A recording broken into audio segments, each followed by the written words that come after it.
আসসালামু আলাইকুম। Motion in two ডাইমেনশনের ৩ নম্বর টিউটোরিয়ালে ভাই আপনাকে ওয়েলকাম করছি। গুরুত্বপূর্ণ প্রবলেম যেটা সর্বশেষ ১৯ সালে আসছিল।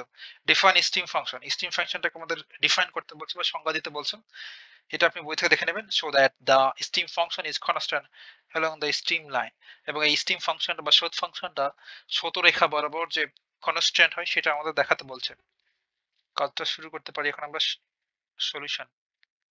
আর যেহেতু এখানে আমরা 2 ডাইমেনশনে পড়ছি চাইলে আপনি এখানে লিখে দিতে পারেন যে ইন 2 ডাইমেনশন বা 2 ডাইমেনশনাল মোশন 2 ডাইমেনশনাল মোশন এক্ষেত্রে আমাদের স্ট্রিম লাইনের ইকুয়েশনটা কি হয় বা সতরেখা বা সতরেখার ইকুয়েশন 3 ডাইমেনশনাল ইতিমধ্যে জানি আমরা চ্যাপ্টার 1 এইসব নিয়ে অনেক কাজ করেছি তাই না আমাদের ইকুয়েশন ছিল এমন যে dx upon u equals to dy upon v equals to ছিল d z upon w এটা ছিল আমাদের স্ট্রিম লাইনের ইকুয়েশন বা সতরেখার সমীকরণ তাই না তাহলে এক্ষেত্রে আমরা স্ট্রিম লাইন ইকুয়েশনটা লিখবো 2 ডাইমেনশনাল ক্ষেত্রে তাহলে dx upon u equals to dy upon v তাহলে এটা নিয়ে একটু কাজ করতে হবে আমাদের তাহলে আড়াআড়ি যদি গুণ করে ফেলি তাহলে এটা লিখতে পারবো v dx equals to u dy এখন এই দুটো যদি এক পারে করি তাহলে v dx minus u dy equals to 0 এটা দিলাম 1 number equation and the equation of continuity 2 dimensional ক্ষেত্রে আমরা কন্টিনিউটি ইকুয়েশনটা কি জানি the equation of continuity বা অবিচ্ছিন্নতা সমীকরণটা 2 ডাইমেনশনের ক্ষেত্রে আমরা কি জানি ভাই একটু যদি দেখি যে আমরা প্রিভিয়াস টিউটোরিয়ালে দেখলাম এটা ছিল আমাদের 2 ডাইমেনশনের ক্ষেত্রে কন্টিনিউটি ইকুয়েশন বা অবিচ্ছিন্নতার সমীকরণ তাহলে সেটা এখানে লিখবো তাহলে del u upon del x plus del v upon del o equals to 0 2 ডাইমেনশনের ক্ষেত্রে এটা নিয়ে একটু কাজ করব এই ক্ষেত্রে এখান থেকে লেখাটা যদি শুরু করি তাহলে দেখেন তো আমরা এটাকে এভাবে কি লিখতে পারবো না যে del v upon del Y কেন লিখছি একটু পরেই বলছি আসলে কেন এভাবে করলাম আর এই del u upon del x টাকে ডান পাশে পার করলাম তাহলে minus del u upon del x এটা ইমপ্লাই করছে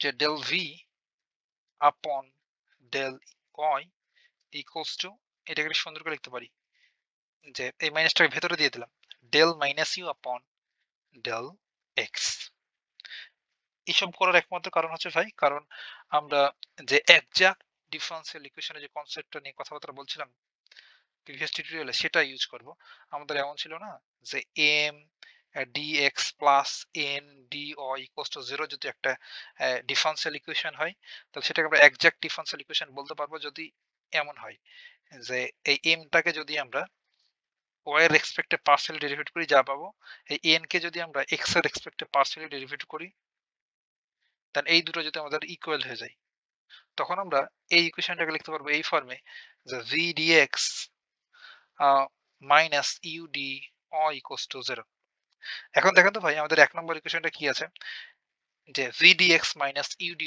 ইকুয়ালস টু 0 এবং এই ইকুয়েশনটাকে যদি আমরা এই ফর্মে নিতে পারবো না কোথায় এবং এইটার এই যে ডেরিভেটিভটা এই অংশটুকু দেখেন তো del M upon del Y তাহলে এখানে এম এর পোর্শনে কি আছে ভি তাই না দেখেন এখানে ডিএক্স এক্স এর পাশে আছে এম এখানে আমাদের ডিএক্স এর পাশে আছে ভি তাহলে এটার জন্য আমরা যদি এই ফর্মটা তৈরি করতে চাই এই এটা del M upon del Y equals to del N upon del V sorry del x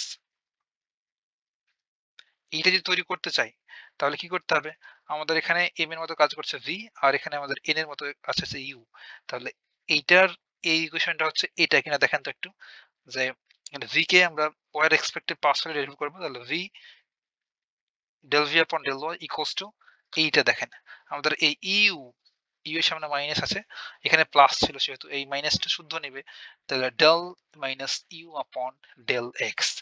তাহলে এইটার জন্য আমাদের এই ফর্মের ইকুয়েশন হয়ে যাচ্ছে এটা। তাহলে কি আমরা লিখতে পারবো না এভাবে, যে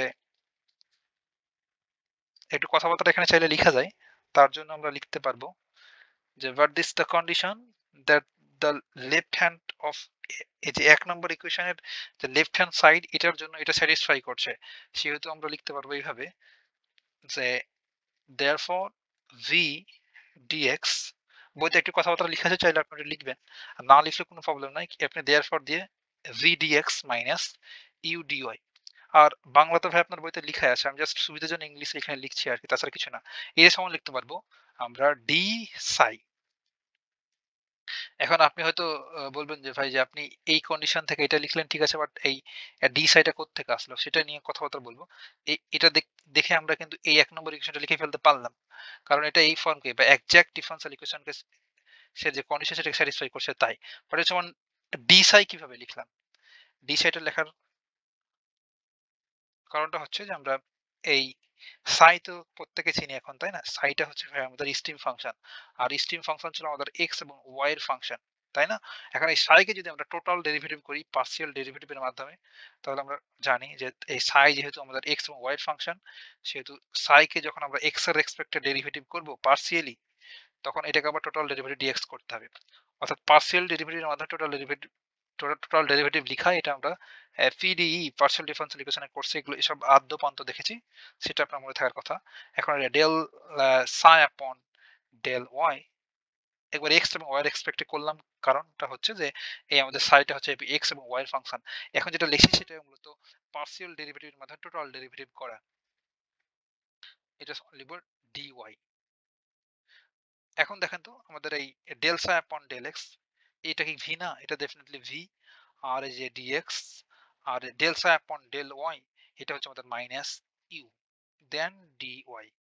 এটা কোত্থেকে লিখলাম? কারণ আমরা স্ট্রিম ফাংশনের যে ডেফিনিশন লিখছিলাম সেখানে দেখছিলাম ভাই যে আমাদের ইউ ইকুয়ালস টু হচ্ছে minus del psi upon del Y, এবং ভি ইকুয়ালস টু ছিল আমাদের del psi upon del x. আমরা স্ট্রিম ফাংশনের ডেফিনিশন লিখছিলাম তখন এসব শিখেছিলাম, তাই না? তাহলে দেখেন তো আমাদের এই ডি সাই সমান এটা লিখতে পারছি, এক্স্যাক্টলি এই জিনিসটা এখানে লেখা হয়েছে। এখন এটাকে আমরা দেব 2 নাম্বার ইকুয়েশন।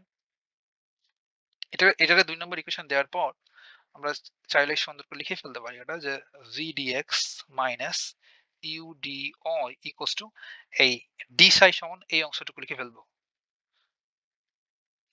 তাহলে তড়িঘড়ি করে আমরা লিখে ফেলি, এটা হচ্ছে del psi upon del x dx plus del psi upon del y dy.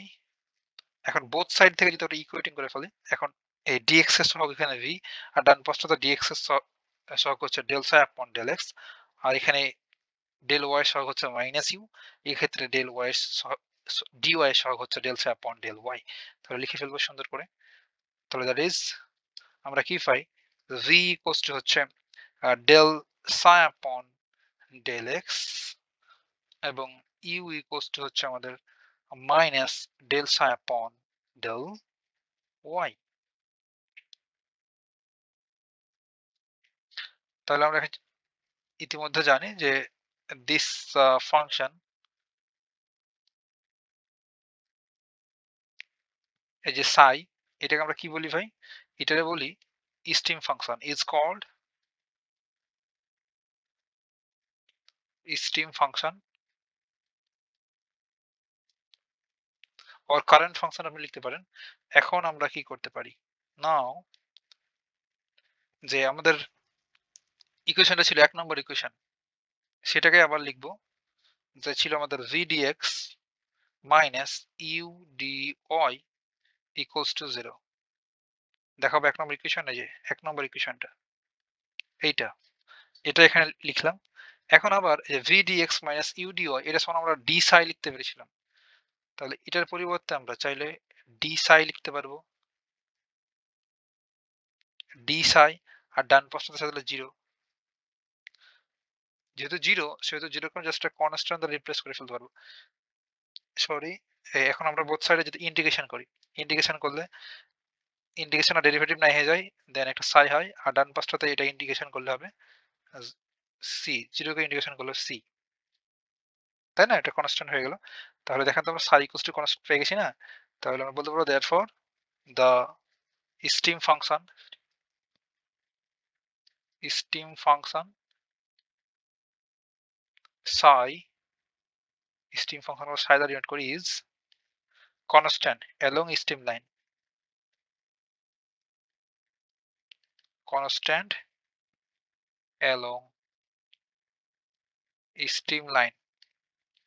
দেখেন আমরা ফার্স্ট কিন্তু ভাই স্টিম লাইনের ইকুয়েশন লিখেছিলাম, দেন জাস্ট আমরা এক্সাক্ট ডিফারেন্সিয়াল ইকুয়েশনের কনসেপ্টটা ইউজ করলাম, দেন এই ফর্মে নিয়ে আসলাম। এটা দেখে তখন আমরা বলতে পারলাম যে এই ১ নম্বর ইকুয়েশনটা সমান আমরা লিখতে পারবো ডি সাই। দেন ডি সাই লিখার পর দেখছি যে আমরা স্টিম ফাংশনটাকে পেয়ে যাচ্ছি। দেন বলতে পারবো যে সাই হচ্ছে একটা স্টিম ফাংশন। দেন এখন ১ নম্বর ইকুয়েশনটাকে আবার এখানে লিখলাম। দেন এইটা ইকুয়ালস টু যেহেতু 0, আর এই অংশটুকু সমান আমরা ডি সাই ধরতে পেরেছিলাম। তাহলে D Sai equals to 0। Then both সাইডে যদি ইন্টিগ্রেটিং করে ফেলি তাহলে আমাদের এই ডেরিভেটিভ আর ইন্টিগ্রেশন অপোজিট নাই হয়ে গেল। সাই থাকলো আর এ 0 ইন্টিগ্রেশন করলে সি, কিংবা একটা কনস্ট্যান্ট দিলাম। তাহলে আপনি বলতে পারবেন the steam function Sai is a constant along the steam line. এতটুকু কথা নেক্সট টিউটোরিয়ালে।